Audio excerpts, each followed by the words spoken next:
Welcome to me and you tarot. Hare Krishna, नमस्ते। हम कर रहे हैं अभी इस वक्त की उनकी दिल की बातें। ठीक है, हमारे सामने हैं दो ऑब्जेक्ट्स, एक और दो। इनके साथ हम करने वाले हैं टैरो की रीडिंग। सबसे पहले सेंड करते हैं थोड़ी सी रेकी। ठीक है, आप भी यूनिवर्स को थैंक यू सेंड कर सकते हो। तो चलो, सबसे पहले हम शुरुआत करते हैं टैरो से। करते हैं कुछ वक्त के लिए शफलिंग एंड चुनते हैं कुछ कार्ड। पहला ही कार्ड मिला है क्वीन ऑफ वॉन्ड्स, एरीज, लियो, सैज। यानी कि भाई मेष, सिंह, धनु राशि। ठीक है, क्वीन ऑफ वॉन्ड्स का प्रथम स्थान पे आना क्या निर्देशित करता है? देखो, ये पर्सन जो है वो बहुत कुछ प्लान कर रहा है। ठीक है, और ये प्लानिंग सिर्फ अभी की नहीं, शायद 14 फेब के लिए हो सकती है, उससे भी आगे के लिए हो सकती है, शायद मार्च या मई के लिए भी प्लानिंग हो सकती है। ठीक है, एंड यहाँ जहाँ तक मुझे लग रहा है, शायद पिछला नवंबर एंड दिसंबर, यानी कि भी नवंबर दिसंबर ऑफ 2023 का भी कुछ कनेक्शन इस वक्त इस पर्सन के दिल में है। ठीक है, तो किसी बात के जज्बात है इस पर्सन के दिल में और उसी को लेके थोड़ी बहुत प्लानिंग चल रही है। ये प्लानिंग शायद सीक्रेटिव हो सकती है या फिर इसके फ्रेंड्स को ये चीज़ें पता है, शायद आपको भी थोड़ी बहुत तो इंफॉर्मेशन पता हो सकती है कि भाई ये पर्सन क्या इमेजिन कर रहा है, क्या सोच रहा है। ठीक है, अब ये क्वीन ऑफ वॉन्ड्स कार्ड है, हमें यहाँ पे क्राउन दिखता है, तो मेरे हिसाब से ये पर्सन के पास वो सारे वैलिड रीज़न हैं कि वो क्या सोचे, क्यों सोचे, किस लिए सोचे। और अगर ये प्लान कर रहा है आप दोनों के लिए तो आप उसे मना नहीं कर सकते। एंड आई थिंक जो भी वो प्लान करेंगे आपकी ज़िंदगी में उससे खुशी ही आएगी। ठीक है, ये था पहला कार्ड क्वीन ऑफ वॉन्ड्स। दूसरा कार्ड और तीसरा कार्ड साथ में मिले हमें, क्या है वो देखते हैं। देखो, ये है 3 ऑफ वॉन्ड्स एंड ये है 8 ऑफ कप्स। ठीक है, अब हम इनका साथ में ही रीडिंग निकालते हैं। शुरुआत में देखते हैं 8 ऑफ कप्स एंड ये है कर्क, वृश्चिक, मीन राशि। देखो भाई, ये रीडिंग तो है सभी 12 राशियों के लिए, लेकिन हम कार्ड पर कार्ड रीडिंग करते हैं। अब ये जो कार्ड है इसके हिसाब से भाई यहाँ पे ये पर्सन जो है वो कोशिश कर रहा है, ठीक है, फ्यूचर समझने की कि क्या हो सकता है। ठीक है, क्या ऐसा हो सकता है कि मैं प्लानिंग करूं और वो प्लानिंग सही जाए, या फिर वो प्लानिंग फेल हो सकती है। तो ये पर्सन थोड़ा सा जज्बाती भी शायद हो चुका है। आप जैसे यहाँ पे देख रहे हो, ये जो पर्सन है यहाँ पे जवाब ढूंढ रहा है इस गोले से, जिसे हम साइकिक गोला भी कह सकते हैं। ये जवाब ढूंढ रहा है कि मेरा फ्यूचर कैसे रहेगा। और आपको यहाँ पे दिख रहा है कि थोड़ी सी शायद लाइटनिंग है, तो कोशिश चल रही है जवाब पाने की। तो फॉर्चून है, ये फॉर्चून कैसा रहेगा, मतलब इनको जवाब मिलेगा नहीं मिलेगा, चीज़ें इनके फेवर में होगी नहीं होगी, ये उनको नहीं पता। कहीं ना कहीं शायद ये अपनी डायरी लिख रहे हैं, जैसे कि हम यहाँ पे एक बुक दिख रहा है, तो शायद ये डायरी लिख रहे हैं हर रोज़ अपनी, या फिर कुछ मंत्रों का चैंट कर रहे हैं। आई थिंक अभी गुप्त नवरात्रि भी शुरू होने वाली है, सो उसी के रिगार्डिंग भी शायद इस पर्सन की कोशिश चल सकती है कि वो अपने दिल से बहुत कुछ अच्छा प्लान करे और वो चीज़ें एक्चुअली में सफल हो जाए।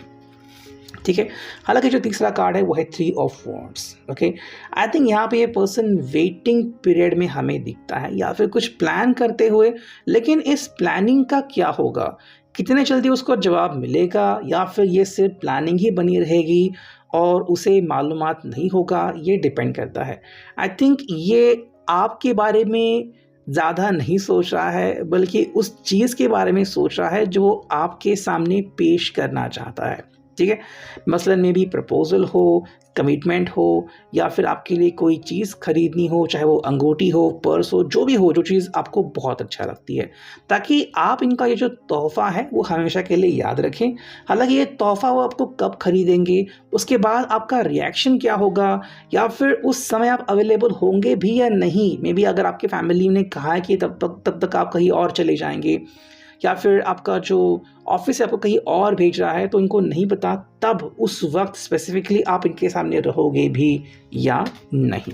ठीक है, और हम कार्ड्स निकालते हैं। देखो, ये कार्ड आ गया है एस ऑफ सॉर्ड्स, मिथुन, तुला, कुंभ राशि। ठीक है।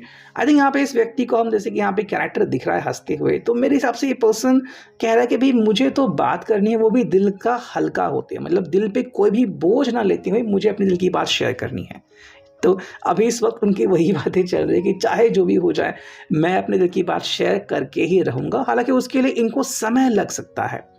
कोशिश उनकी ये है कि आपके सामने वो अपने दिल की बातें चाहे जैसे भी हो पेश करे, फिर चाहे वो आपको ईमेल करे, आपको व्हाट्सअप करे, सोशल मीडिया पे आपको डीएम करे, या फिर आपको सीधा आके बोले, फ़ोन पे आपको बताए कि वो क्या फ़ील कर रहे हैं आपके लिए, या फिर फ़िलहाल उसके दिल में आपके लिए क्या फीलिंग्स है, ठीक है।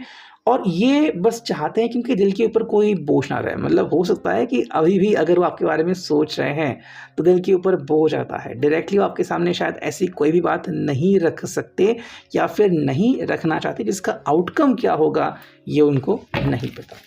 एक 5वां कार्ड चुनते हैं हम, ठीक है। ये आ गया है वो कार्ड जो कि है पेज ऑफ वांड्स, एरीज, लियो, सैज, ठीक है। हम इसे धीर गंभीर रूप से भी देख सकते हैं। मतलब ये पर्सन जो है वो फ्यूचरिस्टिक है, फ्यूचर के बारे में सोच रहा है कि फ्यूचर में क्या हो सकता है क्या नहीं हो सकता, मतलब एक अंदाज़ा लगा रहा है, और उस अंदाजे के कारण ही ये पर्सन दाव लगा रहा है। तो हम इसे थोड़ा सा शेयर मार्केट टाइप कह सकते हैं कि भाई ये तो कह रहे हैं कि भाई मुझे तो ये रिश्ता काफ़ी आगे ले जाना है, लेकिन नेक्स्ट क्या होगा ये मेरे हाथ में नहीं है।